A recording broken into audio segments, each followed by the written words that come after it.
ایسی ایسی نوجوان لڑکیاں کہ جو کہتی ہے میرا جی چاہتا ہے کہ وہ کسی وقت میرے بیڈ روم میں آ جائے. بہت کچھ کہنے کو دل کر رہا ہے.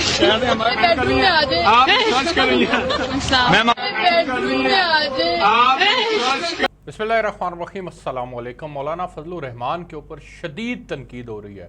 مولانا کو اتنی بڑی تنقید کا سامنا اس سے پہلے شاید نہیں کرنا پڑا.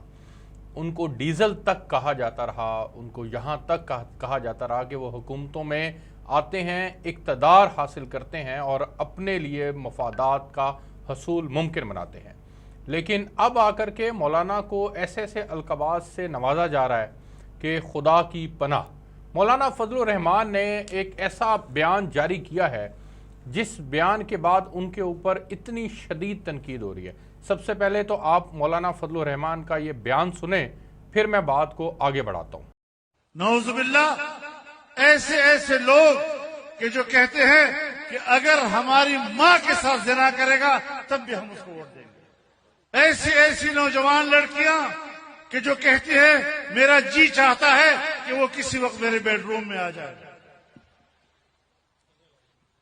یہ معاشرہ پیدا کیا جا رہا ہے، یہ اخلاق پیدا کیے جا رہے ہیں، نوجوان نسل کو اس طرح گمراہ کیا جا رہا ہے.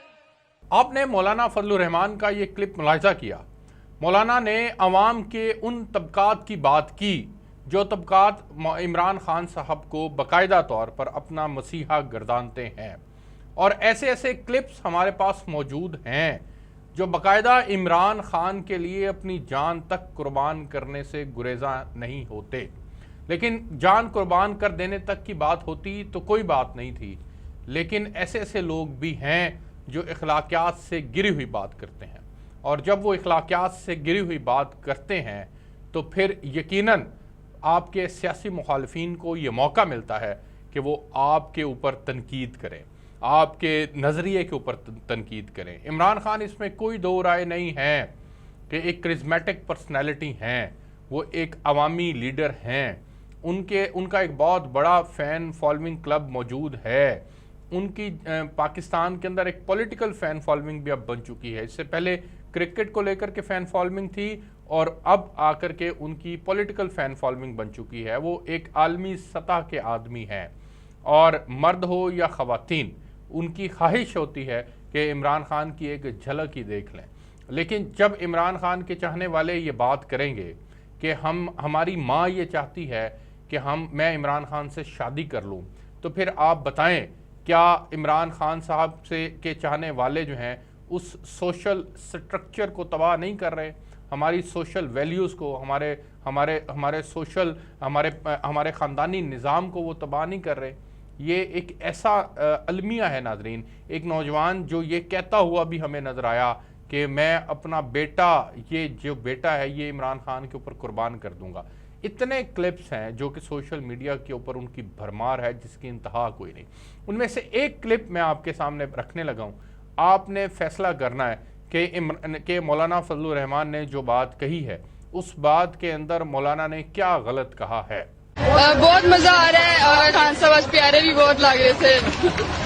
خان صاحب کو کیا کہنا چاہیں گے؟ خان صاحب کو پہلی دفعہ لائیو دیکھا ہے، بہت خوشی ہوئی ہے، دل خوش ہو گیا ہے. اچھا، اس کے علاوہ دل خوش ہوا تو دل خوش ہوتا تو کچھ کہنے کو دل کرتا ہے، کیا کہیں گے آپ؟ بہت کچھ کہنے کو دل کر رہا ہے. بیڈ روم میں آ جائے. آپ سرچ کریں گے. بیڈ روم میں آ جائے. اور بھی آپ کو بتانے کے لیے یہاں پر ایک اور چیز ہے، ذرا بات کر لیتے ہیں. خاتون بیٹھی ملیں گی، اس سے پہلے میں ان کی بیٹی سے بات کروں گی. السلام علیکم. کپتان کی پکچر کیوں لے کر آئی ہیں؟ عمران خان کی پکچر میں ایسے لے کر آئی ہوں کیونکہ میرا ڈریم ہے میں ان کو جا کے اوپر اسٹیج پہ ہی گفٹ کروں. اور آپ کی امی کیا چاہتی ہیں عمران خان کے لیے؟ وہ عمران خان سے شادی کرنا چاہتی ہے، ان کی بہت بڑی فین ہے، ان کے کرکٹ ٹائم سے. آپ کے ابا کچھ نہیں بولیں گے؟ نہیں. آپ نے یہ کلپ سنا.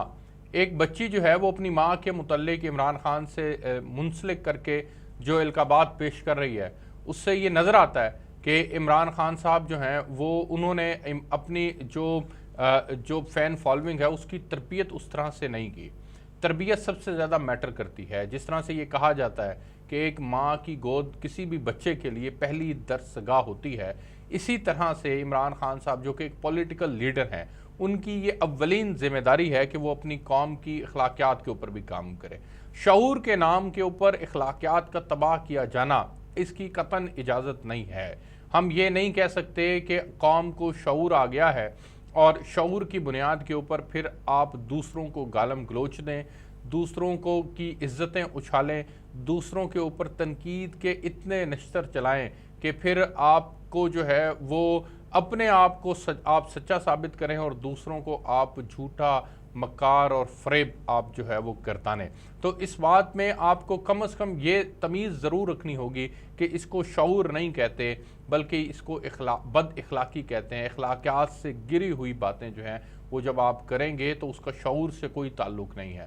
شعور کا تعلق جو ہے وہ اس بات سے جڑا ہوا ہے کہ آپ کو دنیا کے چھپے خزانے، دنیا کے وہ تمام حقائق جو ہیں وہ آپ کے سامنے عیاں ہو جائیں، آپ کو پتہ چل سکے، آپ کے سامنے علم کا آپ اتنا بڑا خزانہ آپ بن جائیں، آپ کے پاس جو ہے وہ علم کی دولت آپ کو میسر آ جائے، جس کے اندر پھر آپ رہ کر کے علم ظاہر ہے جب آپ کو آئے گا، علم حاصل کریں گے آپ، تو پھر یقیناً آپ کے پاس جو ہے وہ علم کی دولت آنے کے بعد اخلاقیات کی دولت بھی آئے گی۔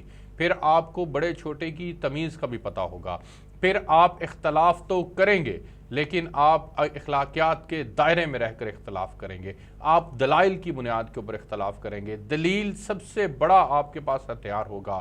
دلیل کی بنیاد کے اوپر جب اختلاف کیا جائے گا تو پھر اس اخلاقیات کے دائرے میں رہ کر کیا جائے گا تو پھر اس اختلاف سے آپ کو یہ حوصلہ بھی پیدا ہوگا کہ آپ دوسرے کا کیا جانے والا اختلاف بھی سن سکیں گے، آپ اس کے اندر اس کو سننے کا حوصلہ بھی آپ کے اندر پیدا ہو جائے گا۔ اگر آپ کے پاس یہ تمام چیزیں نہیں آتی تو پھر آپ کو شعور نہیں آیا، پھر آپ ایک کلٹ بن چکے ہیں، ایک ایسی کلٹ بن چکے ہیں جس نے صرف محض ایک ہی آدمی کو صحیح اور سچا ماننا ہے، دوسرے کی بات کو سننا بھی نہیں ہے۔ سننے کی بھی نوبت آئے گی تو پھر وہ اختلافات اس نوعیت کے ہو جائیں گے، اس قدر آگے بڑھ جائیں گے کہ ان اختلافات کو پھر آپ جو ہے وہ بد اخلاقی کے اندر بھی تبدیل ہوں گے، وہ پھر لڑائی جھگڑے کے اندر بھی تبدیل ہوں گے۔